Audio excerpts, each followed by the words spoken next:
The easiest way to solve the problem is to reduce the population.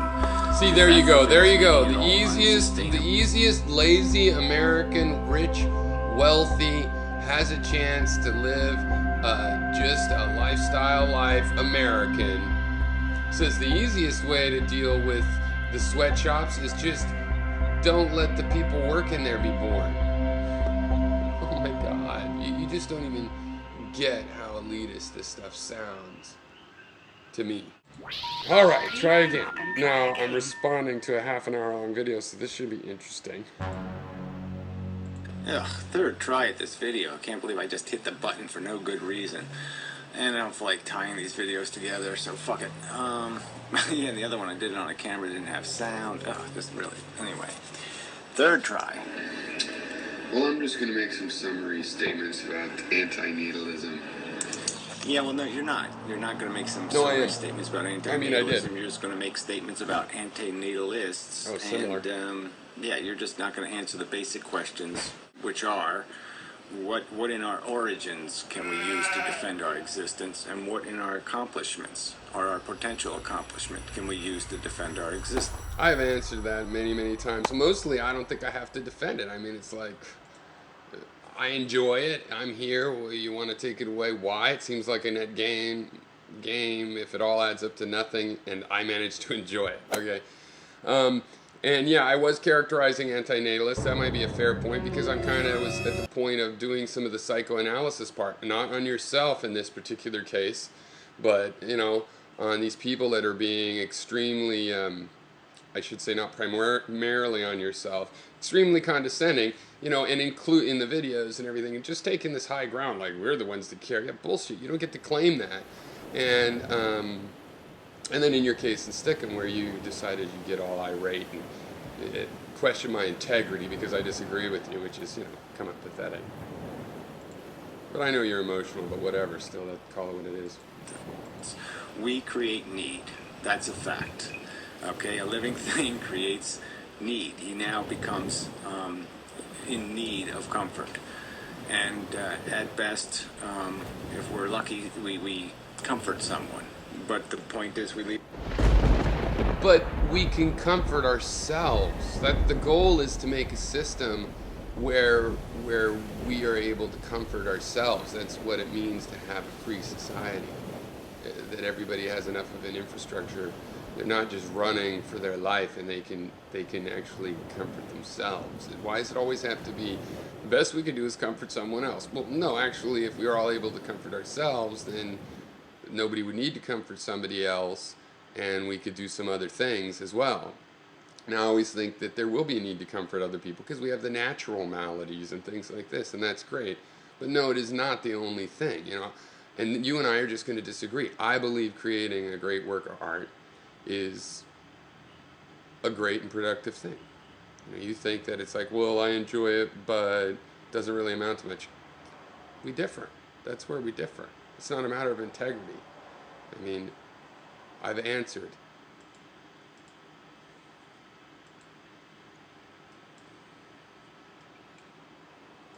And suffering, misery. This is the price we pay for it. What is the accomplishment beyond satisfying need that didn't need to exist? Your desire to climb a mountain doesn't need to exist. So satisfying it can't really be an accomplishment capable of compensating for. I just love these logical tricks, you guys. You know, you're way in over your head with the logic. It doesn't need not to exist either, right? It all amounts to nothing. So if we can create it, and then it's this risk, but you might lose and you might get suffering out of it, or maybe I'll satisfy it. I like to gamble. You don't. But, you know, it's your problem. Derived Energies made another reply to me, and I tried to talk to Gary. I might have to go get into the bathroom or something. Lost his mind. Yeah, whatever. No, I've lost my patience. This is just silly. This is as silly as arguing with sorry, religion. I mean, it is just almost laughable that we have to waste our time arguing with people who are proposing a 2,000-year-old theory of life that is worse than astrology. I mean, it's more nonsensical. It's more outrageous and extravagant and bizarre. There's this controller in the sky, and he's making deals with us, but it's all crooked and dishonest, and it's all veiled and all, what the fuck? Okay, for those of you who have lost track, this is Gary going on about how terrible theism is. All these games that are being played. Oh, do you measure up to live in your, perfect heaven of what? No memories? Anyway, I don't even get into it, but I mean, why? Why do we have to waste time with this nonsense? And part of the nonsense here is that, this isn't that complicated. We have origins and we have future accomplishment. That there's, and so in those two things, where are you going to find justification? Our origins are shit. It's a DNA molecule reproducing. The history of 2 billion years of carnage is undeniable. Horrific misery endured. The price has been paid. Okay, so that's already in the past. So let's even just write that off, because we can't undo it. Let's just say we were rapists in the past. Well, we're talking about the future. What do we do with the future? What is it that we're going to accomplish? What is the big accomplishment to sitting out there? Oh yeah, the satisfaction of desire. And what is desire? Addiction. And that's the... No. The desires are related to our needs, and to that degree, desire gets to come back in.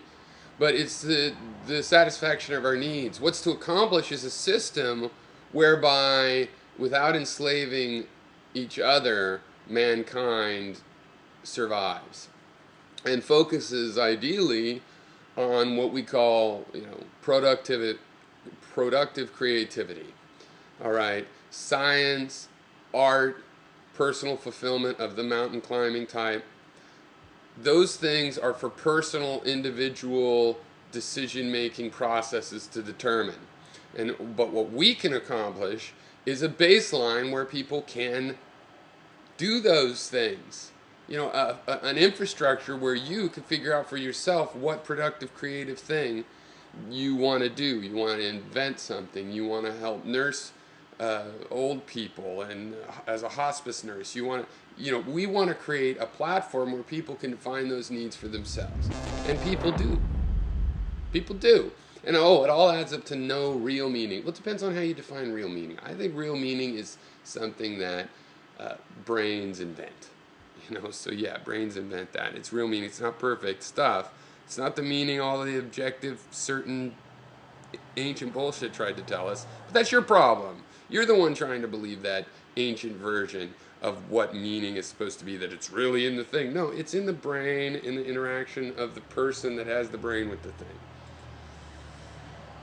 Explained how desire isn't just arbitrary, contrived addiction. It's just an attachment that is such bullshit. Okay, my desire for a meal is not just arbitrary. It's motivated by the fact that I get nutrients from the meal to survive. And you're just arbitrary. No. I have no real representation of value, just a perception of value. And you can't pay for anything with that fool's gold. And, just to summarize anti-natalism, it's, of course there's a spectrum of different kind of people that believe it. But on the whole, I find it very condescending. It's just like... Yeah, so you're being condescending and ridiculing the condescending. I haven't condescended to you. I give you guys total benefit of the doubt.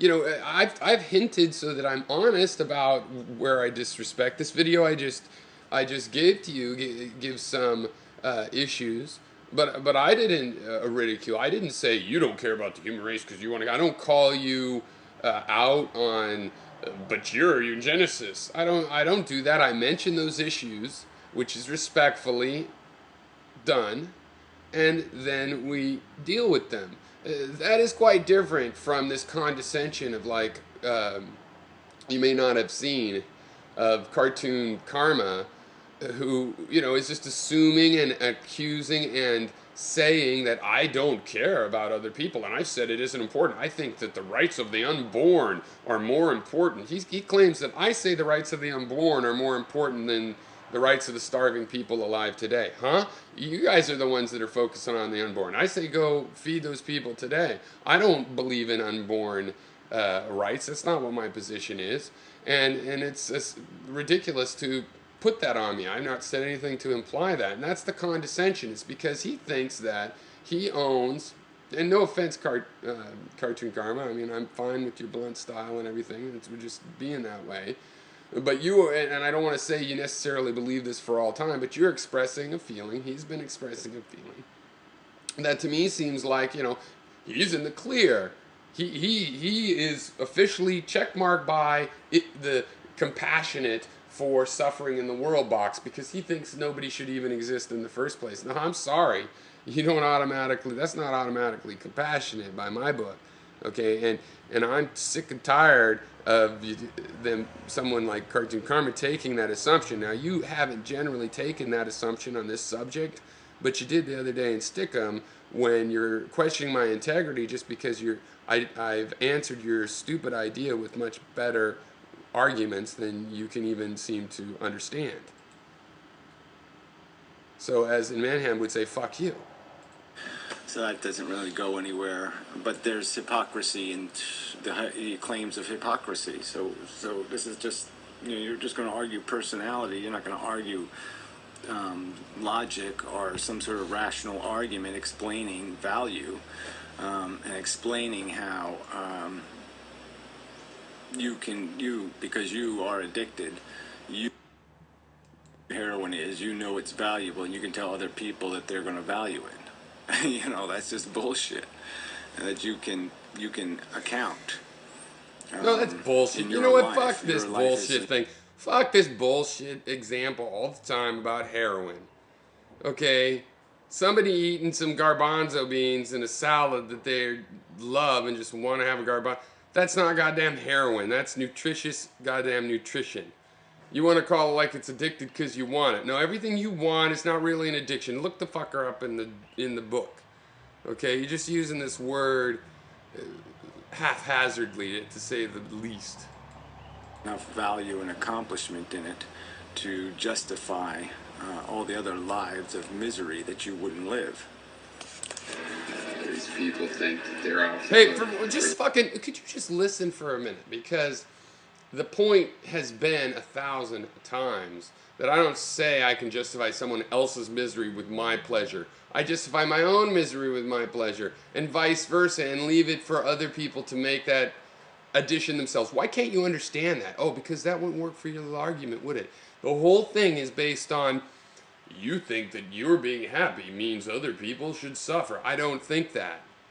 Okay, I think that my suffering could be compensated with by me trying to be happy and turn it into a positive thing that I could be happy from. That's what I say. So, you know, quote me. Their benefit that they take it from the crimes of the world, because we have these opinions like this. Doesn't get you off the hook. Yeah, well, that's a cute little thing. Yeah, so instead of attacking the argument, just attack motives or something and contrive this nonsense. Because people look at the world, look at circumstances, and find them insufferable, just unacceptable, not capable of suffering them, not capable of saying this is okay, because they use their intelligence to understand some portion of the magnitude of the horror that goes on. I mean, I watched a little nature program the other day, and yeah, it's going to run in my head for a while.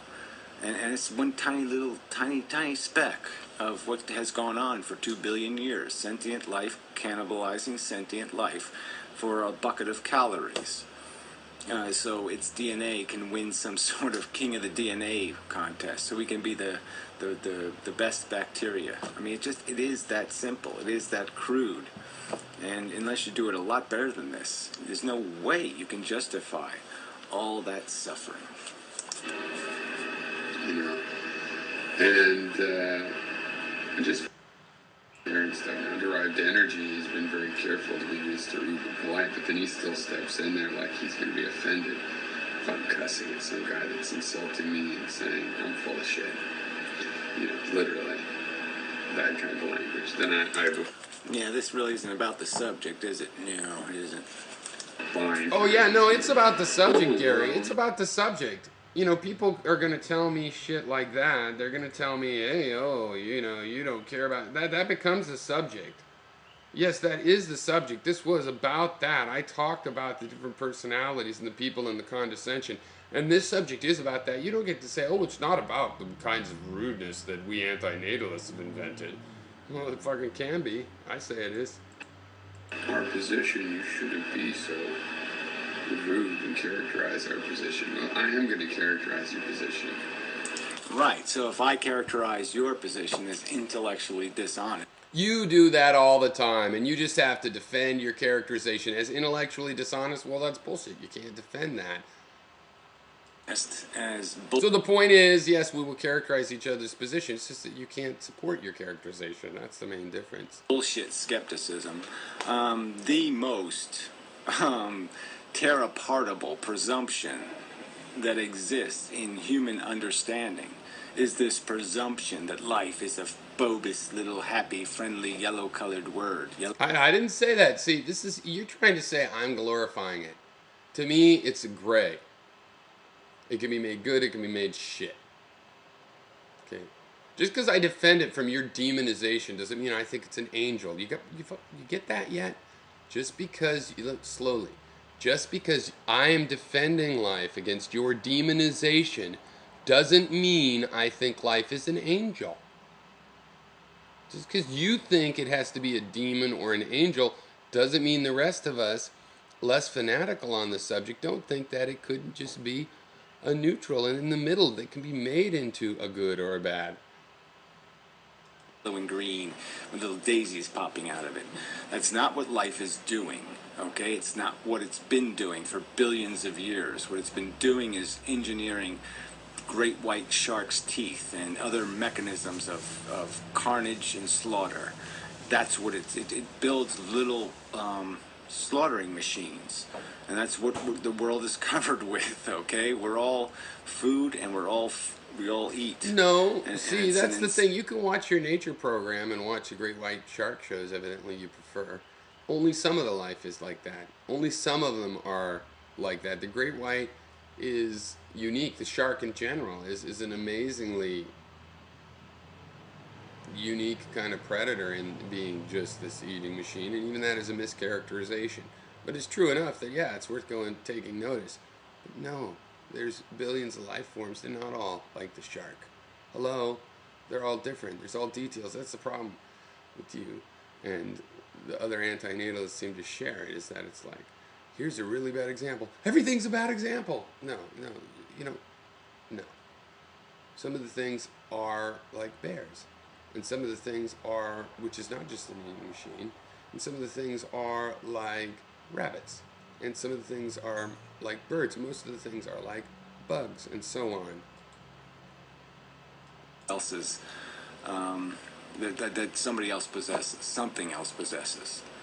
And yeah, I mean, so why not some skepticism pointed towards that word life, pointed towards what exactly is going on here and for what purpose? Hey, if you just glorify life, I guess you would see my skepticism on life. But also, before this, I saw this video, I just made a couple videos. I'm going to make a series of the problems with the world, and the problems with coming into this world and having to deal with it, and how it's unacceptable, okay? For what purpose? For what accomplishment? Again, what accomplishment? Except satisfying half the mess you make in your life. Half the need you create, you satisfy, and then you're going to give yourself a trophy for that. While you leave the other half of the spilt milk on the floor and say, that's for the next generation to clean up. Yeah, I think it's a position of people that have privilege and are bored with life. And, the pain hurts so much because they're so sensitive. Yeah, so, no, you're not being patronizing or condescending and that kind of attitude. Yeah, again, but to a sense, it's true. I mean, over time, I have become hypersensitive because, by comparison to the average person, because yes, more of my neural energy has been involving itself in imagining circumstances and imagining being in those circumstances and not finding them at all. Well, there you go. There's an argument against you made because you're imagining it. People that are in those situations don't find themselves over imagining. They imagine that they could have a donut. Now, it was a characterization in this video you're replying to. I got fed up. So yeah, I was characterizing back. I openly think that. I mean, it sounds to me like it was open. I said, here's some things I think about these characters behind anti-natalism. And I got tired of having my character impugned by you and them without a response. So this is your response, and it is true, and thanks for being honest. I know you're not literally saying my point was true. Fair enough. It's not exactly like my point, but there's some sort of grain of truth. I'm willing to change my point and find what the real point should be around that grain of truth. Because there is a grain of truth to the princess and the pea of those of us that are the house slaves. We don't have a good situation, but it's hard to complain when you're in the privileged position, even if you are still a slave and so on. And you can still get sensitivities imbalance. So pleasant, being quite horrified. And it's bludgeoned me. Yes, that's true. And so, yeah. So is there some other argument here, though? Is that somehow an invalid perception? Are you really going to argue that somebody can be too aware of the suffering? I mean, 2 billion years of it, anybody can even contemplate. They can't even fit it in their brain. No, you could be overly aware of the suffering and not aware enough of the pleasure. That's what. You could have an imbalance. You should try to be aware of both and ideally in balance. It's a judgment call if you want them both maximized, both moderate, both minimized. But to me, the judgment is clear on they should be balanced. You need to be sensitive to both things. If you're just sensitive to the suffering, then it's like being wealthy and not appreciative of your wealth. You get really hypersensitive in a modernized Western situation where you should be thankful. The people that really are suffering, they look at you and one of the least they wish is that could you at least realize you're in this privileged situation. And the theory goes, if you did realize that, you might do something to share that situation. Unless you thought there was a resource shortage and it was you versus them, which I don't believe. In their brain, and yet you're going to make some sort of accusation that there's such a thing as too sensitive. No, I think there's such a thing as too insensitive. And I think most of the human race has that problem.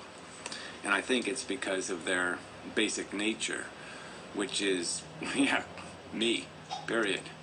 Okay, I think that is a bit of a word game, because it is true. I mean, most people are too insensitive, but it's not really the opposite. That insensitive doesn't match the kind of sensitive we're talking about. I mean, okay, the thing is you switch the word sensitive. We're talking about people that are like hypersensitive about their own pain. And then you switch that like that's the same thing as insensitivity in the compassionate sense of feeling other people's pain. It's not the same thing. A lot of people that are too sensitive about their own pain are especially insensitive about others. I think it comes from the basic imbalance between appreciating pain and suffering, among other things. If you're hypersensitive about your own pain, it's hard to care about other people and their pain. Common sense, I think. It's about me. It's not about you. It's not about them. It's not about it. It's about me. And that just doesn't work as a philosophy. That's why I know pain. I had to watch this person die, or other people could be dying in this situation. It's like you're using other people's suffering as your reason to be miserable. Oh, what a cute, again, another, just a perversion, right? So if you're at all empathetic, and if it all tears at you, and tears the You know what, you whole love to value interrupt. that I'll you're- interrupt you. No, come on. I'm empathetic. You don't give me any credit for being empathetic for them. We're not talking about the empathetic part. You're not losing credit for being empathetic. You're losing credit for seeing people suffering and go, it'd just be better if they didn't exist. That's what you're losing empathy for. Able to see away, from you, that somehow you're being laughably manipulative of somebody else's pain. It's that you want to see it. It's not that it exists and it gets in your way, and it's not something you want to. You can't justifiably cover up. You have to force it to. It has to have its right space. It has to be fairly seen. And you're sort of implying that there's this huge majority out there that's doing the unfair, put the suffering where we can see it, and it isn't the skeptic would be. You should be skeptical of that. Don't be skeptical of the rest of the human race that seems able to cover up everything. Look, I'm skeptical of people in the plastic lives that in the 50s that just say, hey, everything is happy and we have daisies. But again, you guys are not coming from that angle. Now, I've talked about that kind of stuff, and I've shared my pessimism about the current situation, or rather my negative judgment of it. That has been done. You are not exactly coming at me where I have to use my skepticism about life. I already have used that, and I have expressed that in this argument, but you just miss it because I'm defending life. So from your simple-minded point of view, I am glorifying life.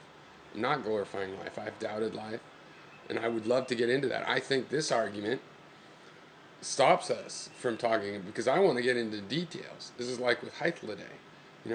Generalities don't do it for me. I'm already into the details. I know you are too, actually. So I want to be into the details. What are the particular problems and what can you do about them? You can just not be born, wow, thank you for that. It works in all times. You could be sick, you could be being tortured, you could be a slave. No matter what, it works. Well, that's just too blunt of a hammer for me. I want to look at the details of that suffering. I get plenty of doubt for those that would glorify their current existence or society as we know it, or anything else. On the other hand, if somebody wants to glorify a particular experience by just sharing, hey, this was glorious for me, you can't believe the view, look, I took a picture, that I endorse. That's different. They're not saying life in general always is good and ignoring the pain. They're just saying, here's an example. Look, and they're sharing it with us so we could all, maybe some of us will go, wow, maybe I would enjoy that too. And we go out and we do. Or we say, you know what, I would enjoy that, but that kind of reminds me of flying an ultralight. I'd like to do that. And you're going, oh, well, these are just extreme sports and their gratification. Okay, well, that's not good enough for me. So I would like to create a cure for Alzheimer's. All of those things, individuals can decide them. Seem perfectly capable of out-of-sighting and out-of-mining and just completely ignoring even fundamental biology. They will make distinctions between pig and dog. They'll do silly things like that, but the skeptic doesn't get on their ass for that. No, he's going to get on people's ass because they're allowing an understanding of somebody else's pain to get to bother them, to actually remain. See, this is what I'm talking about, Gary. This is what I'm talking about how you guys are fundamentally arrogant. Not just saying something arrogant, but your presumption in your argument. I'm getting on anybody that shows an empathy. Again, you're repeating. I show an empathy. You do not have to be anti-natalist. You should at least be able to acknowledge that. You have a problem. You do not have to be anti-natalist in order to have and feel an empathy. You could say that ultimately the only conclusion from an empathy is to be anti-natalist and make that kind of argument, but to actually start out and say that, like, I'm not empathetic, and when I'm criticizing the anti-natal, because I don't think anti-natalism is empathetic. I think it's insulting to look at someone suffering and go, well, you'd just be better off not existing. That's my answer for you. That's ridiculous. So nothing we can do for you. Just don't have kids. I mean, that's beyond insulting. It's just terrible. So, and yet you guys want to presume the compassion side of things. Is this? No, I don't think so. main for the echo to stay inside their neurology and to have a little bit of a peep of a scream now and then. You know, and just like they're the only ones that care about the world because they don't even have to look into the details. The way I see it. Yeah, well, like I said, you're the one ignoring the details of our origin. You're just proving my point. You're just saying I'm ignoring the details. You're the only one that has compassion for the planet. I mean, come on. Which is, build a better mousetrap. That's all it's about. Build a better calorie stealer, okay? A calorie taker. Oh, so build a better calorie taker. Oh, you mean like a farm? Yeah, build a better farm. Okay, and that's what nature's about. Building a better farm. It's just like getting addicted to heroin. Yeah, we all see that. And that's our origin. And then also the dilemma of our human nature, which is a bunch of imposed desire, addictions that are imposed by our nature. We gotta eat, we gotta drink, we gotta sleep, we gotta do the sex thing, we gotta do all these different little things because these desires well up inside of us, whether we like it or not. This need for comfort, and there's always something to eat at that comfort, and you know it, and you know even in your dreamland of the a better human society that there's still going to be a problem because we're not made to be happy and comfortable. We're made to keep pushing, to keep moving forward, to keep smashing the spokes on our little hamster wheel. Keep ignoring that detail of our psychology and the fact that it creates a dilemma for you life supporters, your life defenders. It's like I'm always looking for people. Human beings are great approximators, and so we always are pretty good at looking at reasons and ways to approximate, to ignore. Yeah, to ignore would be the key word. To ignore the reality and pretend that their God is going to come save the day, or underdog, or Mighty Mouse, or Batman, or Superman. We love to anti-natalism about the big finish, about the happily ever after. See, that's what your idea is. To me, happily ever after. To me, your idea. Okay? To me, your idea is one of the happily ever afters. We can just be against life. Boom, one solution fits all. That's what I've been saying. There's no one solution fits all. There's a million problems, you need a million solutions. I said that many, many times. You're like, no, there's just be more problems. Well, whatever, you need a million solutions. You can't do it with just one solution. Give up already. You're going to likely get thoroughly fucked. Okay, life is going to... Hey, I said give up on just one solution. Don't give up on millions of solutions. Try millions of solutions.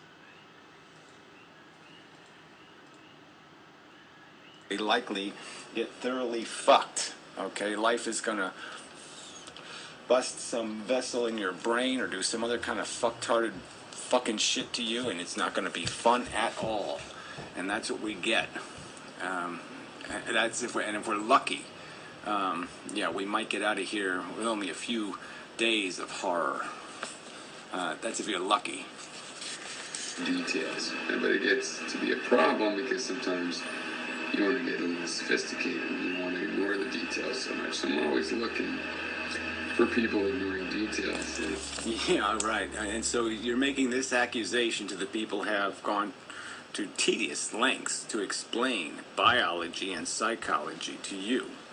And you're the one who has done made no counter argument to those points. See, Gary, you've made no counter argument to our bastard origins. Okay, fuck you back for saying I've made no counter argument.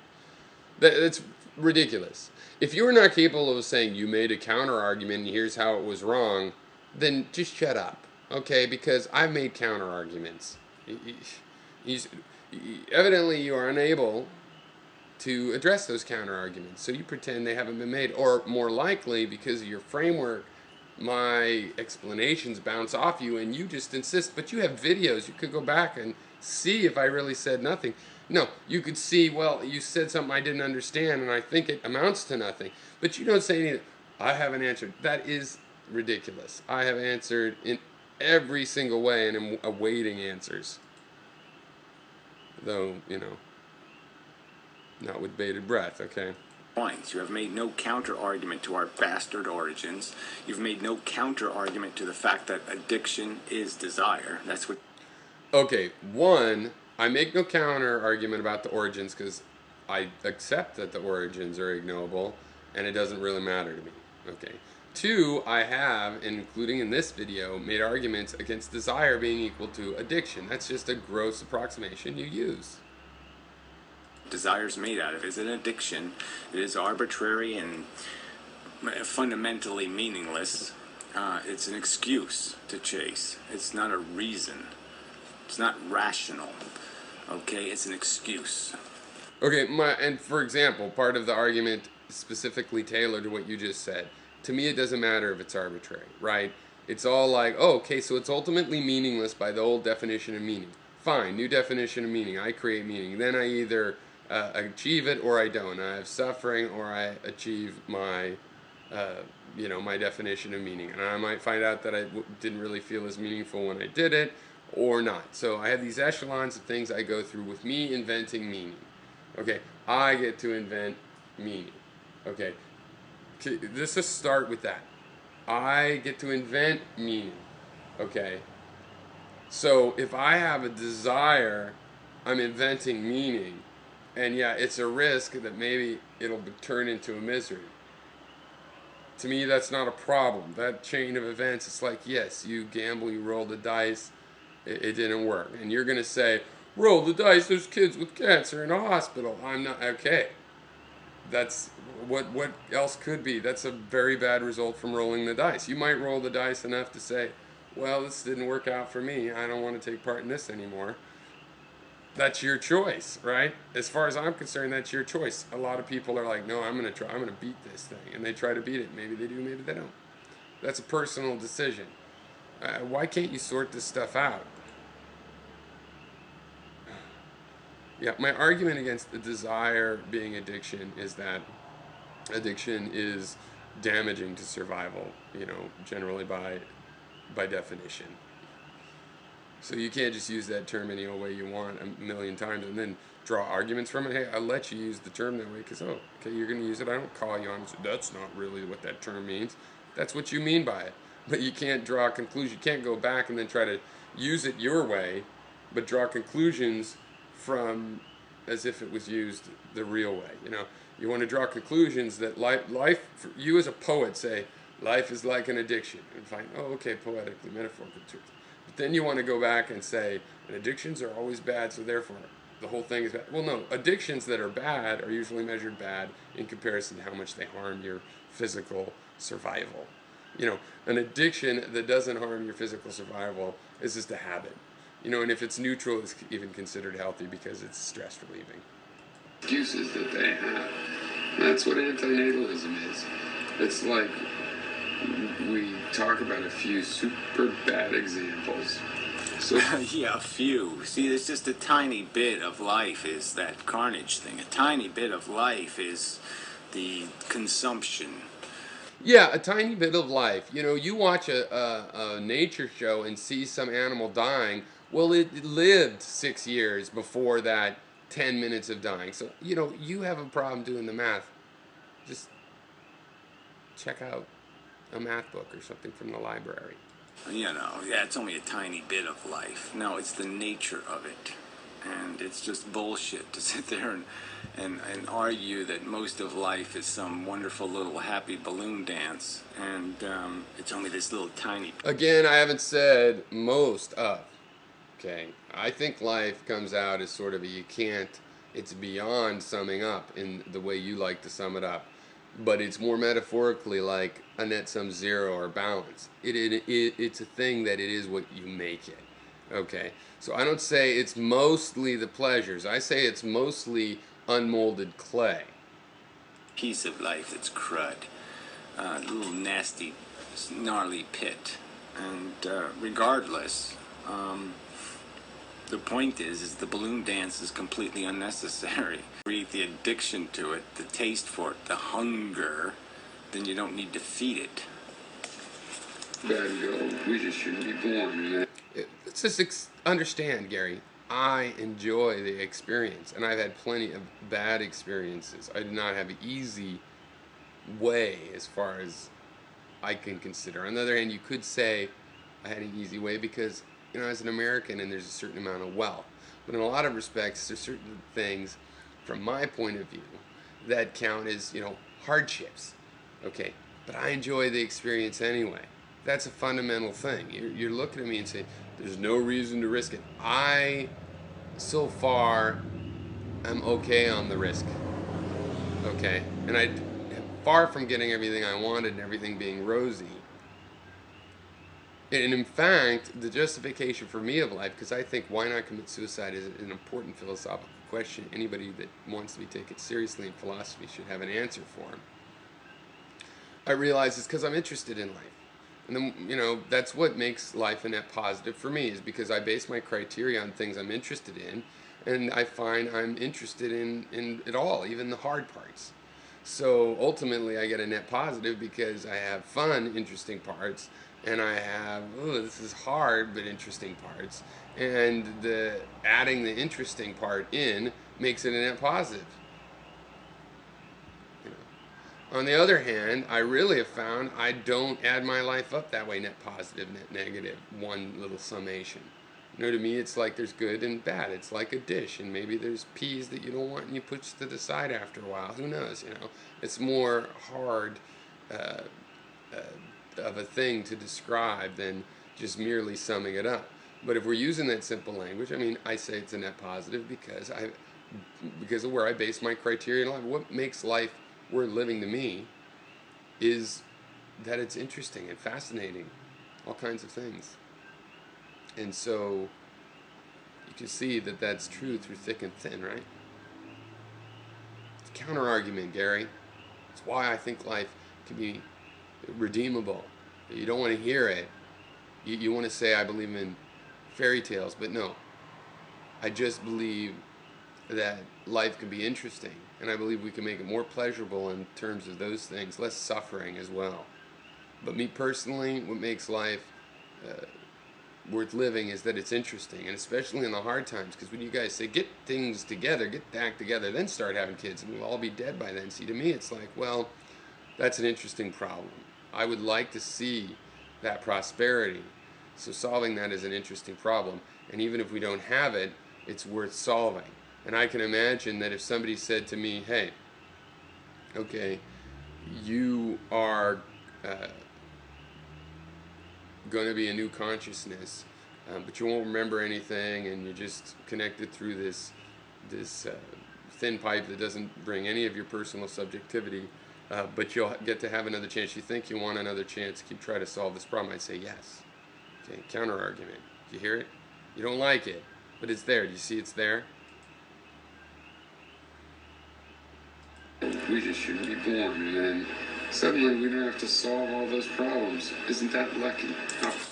Yeah, solve all those problems that really can't, as a practical matter, be solved. Number one, with problems you said I don't even admit exist.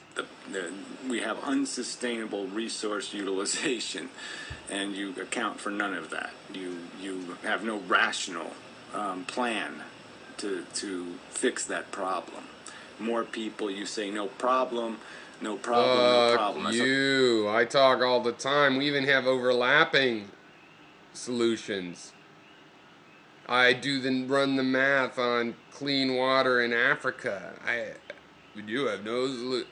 What the fuck are you talking about? I have political solutions all over the place. I think instant runoff voting and some public campaigning system, not really public financing, but just an actual system, that those two things would help.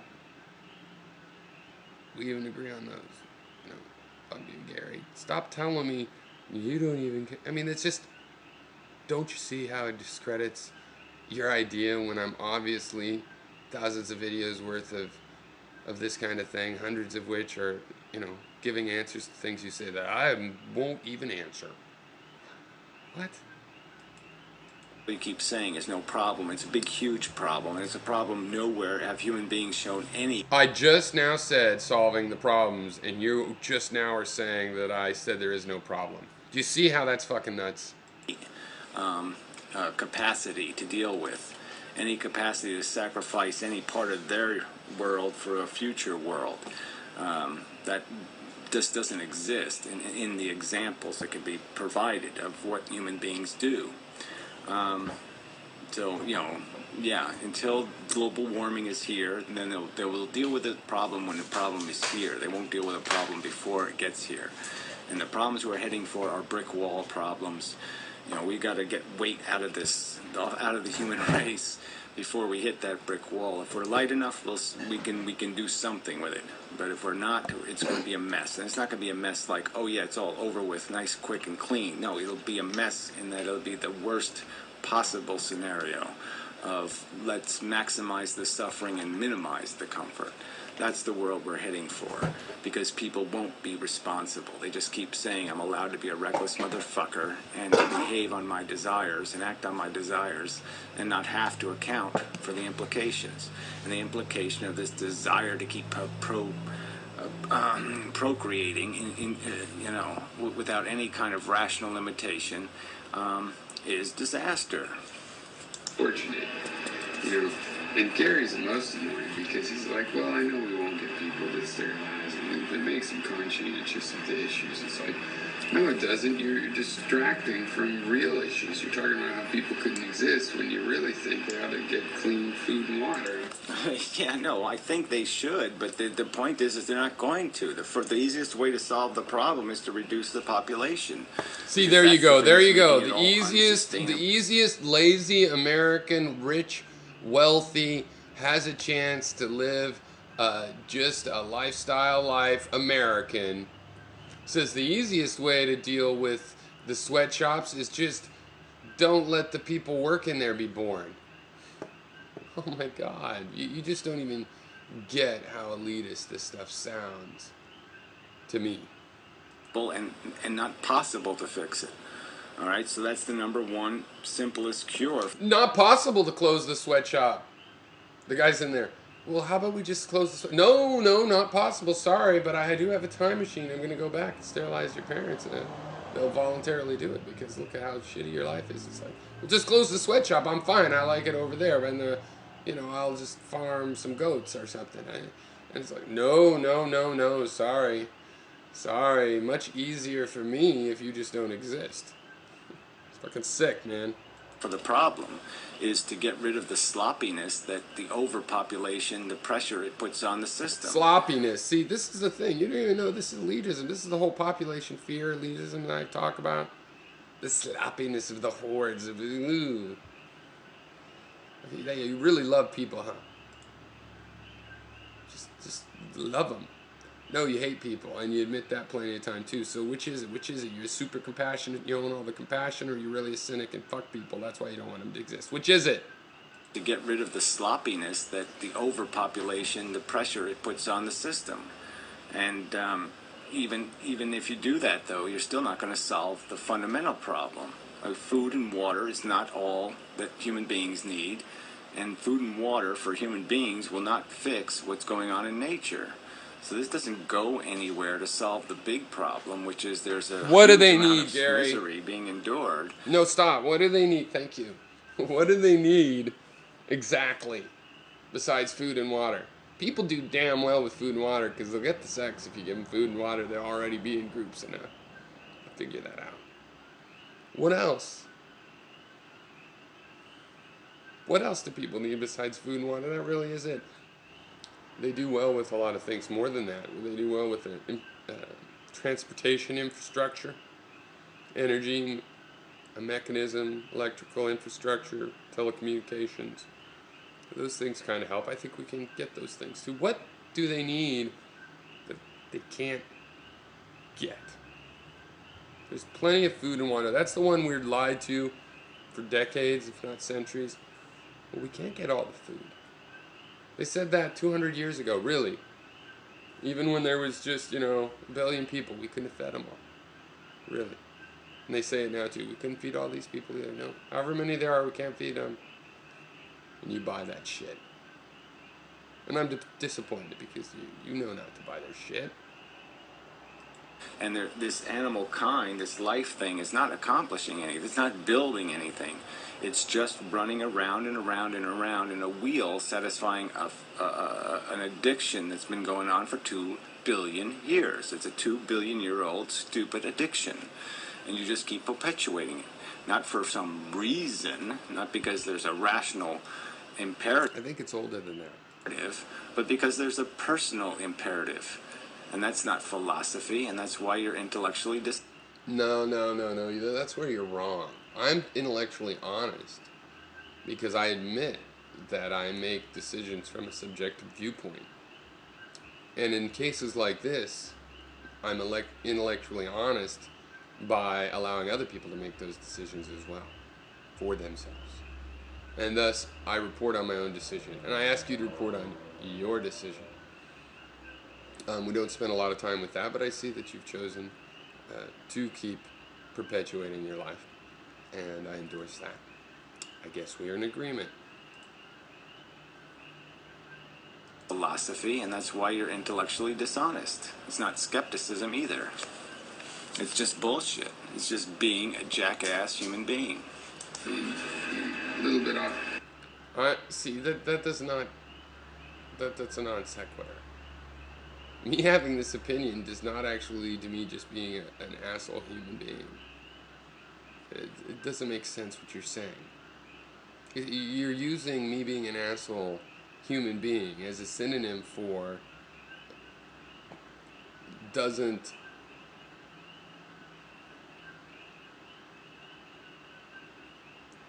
have your ideas, and it's not clear whether it's because I don't understand them or I disagree on a fundamental issue. If you want to say it's because I'm an asshole, it would have to be like, well, yes, people suffer, but I hate people and I want them to suffer. And then you could say, well, then because of that principle, you're an asshole. Well, what principle exactly is it that I expressed? You didn't say that.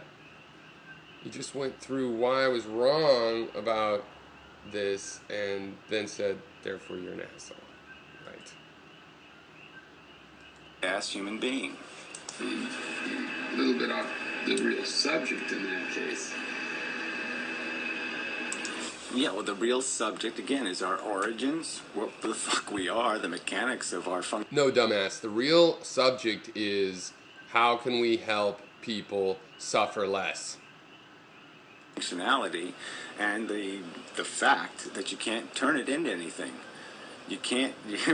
There's ultimately no need for the need we create. That's a fact. Our need serves no need. It doesn't need to exist, and that's a fact. It doesn't need not to exist. Also a fact. Thus, your logic doesn't really go anywhere. Sorry. And the fact is that makes it impossible for any satisfaction to compensate for the inevitable waste that's going to be part of this. We don't need to enjoy ourselves. We also don't need not to suffer.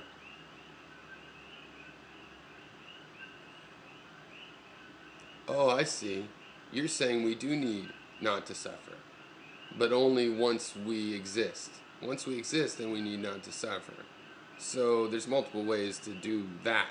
And since you already exist, not existing is not one of them, okay? You guys, get in a little circle, get a logic book, and then work this logic out so we can move on to the real reason you believe this shit. Because, in fact, it makes no sense what you're saying. There's multiple ways to address suffering of a living creature. And of a non-living entity, there is no question about its suffering. Do you understand? The thing's already living by the time suffering's a question, so you can't say the solution is to have it not exist. Yeah, no. It's getting what you want. Bullshit. And plus it's group. I mean, it's so emotional. Anytime it's all, like I've said before, you're having to go to the psychoanalysis with any of these conversations that take on long enough. But it's just such an emotional issue that you see on display just some of the most ridiculous things, that you have not answered or addressed. Look, it's just ridiculous to me because Yeah, right, exactly. If people throw the thought experiment, you will constantly break the rules of the thought experiment because you will not be confined by these realities. The reality that DNA is not a benevolent mechanism, that we are just acquired. I don't think that it's benevolent. I think that the fact that it exists and we have a chance to live ends up being a positive chance. It's better than no chance. It's not that the DNA is benevolent at all. On the other hand, those kinds of questions and distinctions are not as important to me because I'm an expression of the DNA. So what I want is what the DNA has said, and if what I want seems to contradict what the DNA does, for all I know, the DNA is just like that. It has contradictory systems to help balance us out. There's one system making us go to the left, one to the right, and they join together. We manage to also make a straight line or curve left and right.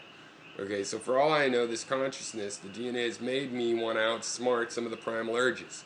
The DNA wants me to learn contraception. No, it wants you to reproduce. No, it's maybe I can't overcome the desire for sex, but I figure out another way. Boom. The DNA wanted me to figure out that way to overcome some previous solution of the DNA. They're in your logic circle. Discuss that. That's worth a whole day for you guys. Tools that allow us to steal energy from other organisms. That's the mechanism. It's who's got the biggest razor, the sharpest, biggest razor blade is what it comes down to. This is a Nightmare on Elm Street scenario. Well, except for bacteria that live straight off the chemicals in the vents or off of sunlight or something, right? I guess they're fine with you. If nature could have built them, we would have steel claws. when I'm arguing with people, I start to memorize their position, like as a skeptic would, where you could write it down and the other person would go, oh yeah, that's right, well, that's what I would, that's maybe not quite my words, but more or less right. I memorize the other positions. I know Gary's position on this. I know Yeah, and I know your position. It's cliche. Okay? No, you don't. You say I don't have one. So you can't. You don't get to claim to know my position and that I don't have one. Because if you think I have a position but I won't give it, then you don't have the evidence. You don't know what it is. You understand? Again, at least half of one of these logic sessions you could spend on this little thing. Okay. If you know my position, then I have one. You're admitting I have one, and I've given it. It's cliche, okay? You've just accepted some old dogma that says life makes sense. Life is purposeful. Why? Because you desire, okay? So yeah, it must make sense because I desire. Actually, okay, let's just be clear. Maybe I've made this clear. I'm going to put it rested on that because life is interesting. Life keeps my interest. That's why. Go on living because I'm still interested to see how it turns out. Same reason I finish a movie, even when it's bad. I finish many bad movies, just sat up and I'm like, well, I wonder how it turns out. I mean, that's what I'm resting on, so attack that. As you desire, okay? So yeah, it must make sense because I desire and I want to get to tomorrow so I can get the stuff I want, okay? Even though my want is completely arbitrary, erroneous, and I want things to be interesting. Mechanically produced by a biological mechanism that has no integrity. Yeah, I'll validate all that because I have this feeling of want. No, because I find it interesting. And that's all I need. That's philosophically adequate to answer the question of, yes, that's an accomplishment. There's right, because the fact that I'm interested, is the philosophy. It's the source of the philosophy. It's what makes philosophy possible. The philosophy is me thinking about the things that interest me.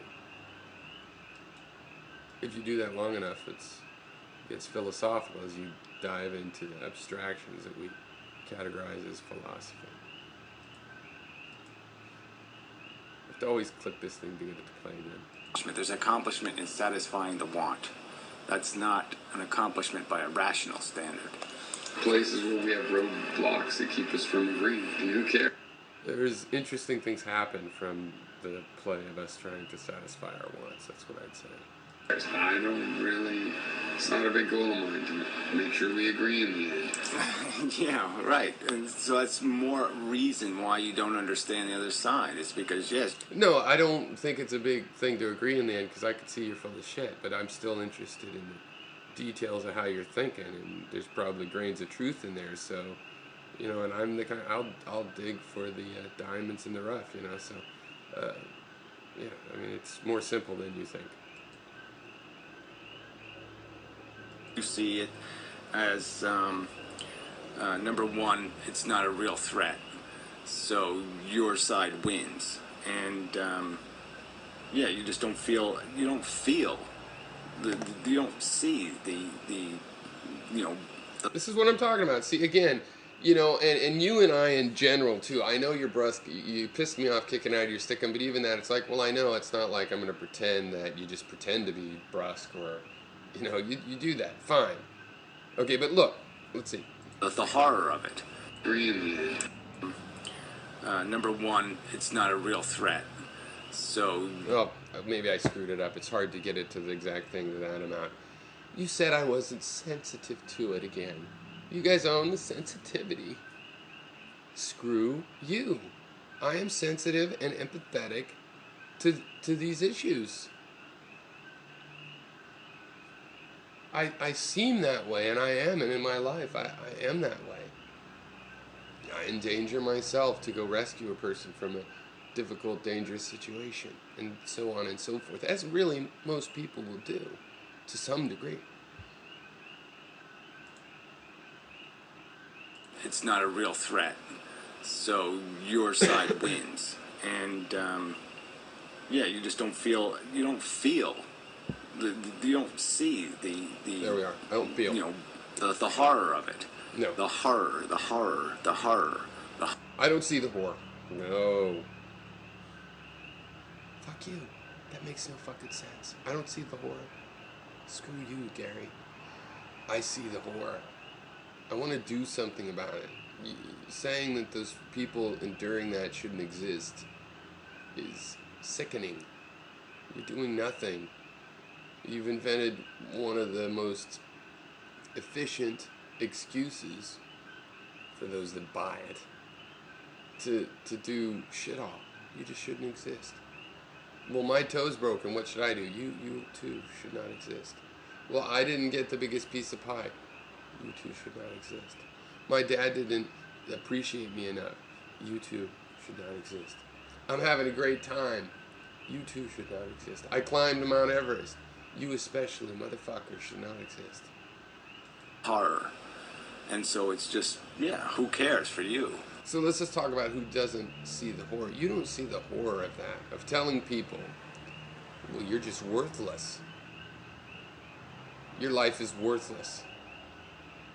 The best you could have done is not existed. You existed. What else did you expect? Your life had to be this way. You just said this in this video. You probably fucking deny it, but you just said it in this video. Your life is worthless. You should just not exist. You don't see the horror of that. Okay, that I see the horror. Who doesn't see the horror of these? Someone has cancer in their hospital and families all suffering and everything. Yeah, we all see the horror of that. Yeah, that's where you think the distinction lies. Only you see the horror. No, you take that horror that we all fucking see, and you conclude something different than me. And then you're going to say, I don't see it, because if I saw it, by your reasoning, I would conclude the same thing. No, I conclude that let's do research in treating cancer. Let's do research in pain medication. Let's do research. Solve that problem. Because I see the horror. And you're a fool to think I don't, or to claim I don't. And you're fool squared if you're doing both of those things. The horror of it. The horror. And so it's just, yeah, who cares for you? but for the others, from our perspective, from my perspective, yeah, if you saw the red numbers as I see the red numbers, and I'm only seeing a piece of them. Like I said, I can't even contemplate 2 billion years of this crap. And yeah, I'm so sorry. Yeah, just it's stunning. Even just glimpsing at it, even opening my brain to take a glimpse at those 2 billion years is stunning. So yeah. Okay, Google break. Okay, yeah, it says 3.5 billion years ago, first fossils. I also found an article that said, oh, it might be only 300, it might be only 3,450,000,000 years ago instead. Ooh. So they think they're closing in on that. So just to be clear about that. Okay. It's in here somewhere. Here we go. Okay, closing in on the last 10 minutes. A glimpse at those 2 billion years is stunning. 5 minutes. So yeah, obviously I would have more emotional investment. I just like to find out, well, do we really disagree here or there or the other place? You know, where are the things? And wait a second. And do you address this? Do you ever address this? You talk about unanswered questions. It's like, my point is that the purpose of these conversations is to figure out where we agree and disagree, and why, and then say, look, here's where, and then you could set that aside and put it in a FAQ on the internet. That's the purpose, because I'm not going to agree with you, and I don't care if you agree with me. So, where are the things? And you know, Gary has the gall to like question my integrity as if I haven't answered these things, and it's like, dude, I can answer it again. Yeah, dude. Yeah, really great. Yeah, dude, why don't you do that, dude? Okay, dude. Yeah, do me the favor, dude. Yeah, dude. Yeah, let's explain it again to me how the DNA is a benevolent instrument, an intelligent instrument, something other than an instrument that builds machines that steal calories from other sentient instruments. Explain it to me. Explain what you're going to accomplish. Satisfying your arbitrary and erroneous and silly fucking desires. And every fucking one of them is silly and personal, and it doesn't do a goddamn thing to incessant misery that's being endured so you can have your little adventure. Look, you haven't answered, because you have to say your incessant misery. You mean your back and your shoulder or whatever? Because I sympathize. But I would like to bring it personal, because when you bring it to other people, I've already told you 100 times, to me that is the most insulting thing in the world, is to tell a person if someone's about to go in an oven and get gassed, or whatever you would call it, go into the showers and get gassed, you're going to say, well, you just shouldn't exist, you're so miserable. How insulting. It's like, no, I think you've misdiagnosed the problem here. It's these Nazis are, no, you just shouldn't exist. No, really, because you might want to look at the Nazis. They're actually turning the gas on, and, you know, have your little adventure. 5 minutes. If you're not going to notice that it's been answered. Yeah, well, whatever. Yeah, you didn't answer in this video. Now, you haven't answered to, again, either how there's any distinction between what you people call desire and addiction. What's the distinction? I did this time, right? Same thing, same difference. This time I fucking did that, okay? That's why I just went through your whole video, okay? At this time I definitely gave an answer to that. You're just... The distinction between desire and addiction, it's whether or not the thing you either desire or are addicted to, it damages your chances of survival, lessens your chances of survival, and damages your body would count as lessening your chances of survival. That's what addiction generally means. I'm not even going to look it up. You look it up for your video reply and show how addiction includes, I love blackberries and they're good for me because they have antioxidants. I don't know if blackberries do have antioxidants, but you know, they've got to be good for you. I just figured it was a safe bet. Okay. Go. Desire and addiction. What's the distinction? It's the same thing, same difference. You're just satisfying addictions built into you, and you're justifying them, rationalizing them. And that's all. You're just saying, well, they exist, so they must be valid. The end of the conversation. And that's not. No, I say they're interesting, so they must be of interest. And I like to find out. To do that, I have to live. Got it? Not the end. That's the beginning. Got it? Do you have the new argument that I've been saying for 2 years? Life is interesting. They continue to yield interestingness. I have to watch the end of the movie. I want to watch the end, but it'll be a bad movie. You already know it's bad. Well, I don't know. I still feel that I'm better off watching the movie. Now, if the movie gets so bad, sometimes I walk out. That could happen. I endorse. If you walk out, go for it, dude. You have that personal right. I think this is actually probably a pretty good movie. Beginning of the conversation. It might be sad, though. But good. It's other videos, so I'd have to look at it. So there you go.